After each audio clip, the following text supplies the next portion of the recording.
नुआखाई पई धार्य होला लग्न बरगढ़ सहर समलेश्वरी मंदिर प्रांगण में चलित वर्ष नुआखाई पई लग्न धार्य होईछि। पंडित मंदिर कमिटी सदस्य विभिन्न मंदिर सदस्यों उपस्थित रे समलेश्वरी पाखरे पूजार्चना करने पर लग्न धार्य करा जायछि।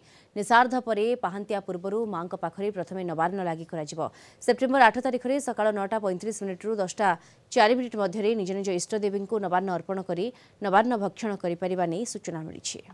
7/9/2024 निशार्ध परे 8/9/2024 पाहांतिया हेबा पूर्व मां ठारे एक निर्दिष्ट समय रे आमर नवान्न भोग अर्पण कराजिबो।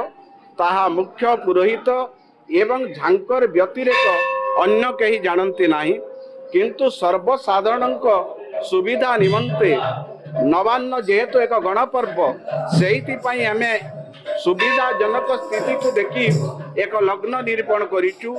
पूर्वान्न 9:35 गते 10:04 मध्य अमृत बेलार शेषार्धरे समस्त सर्वसाधारण निज निज इष्टदेवी ठारे नवान्न भोग अर्पण करी सही तुल लग्न रे सही माने नवान्न भक्षण करि पारिबे।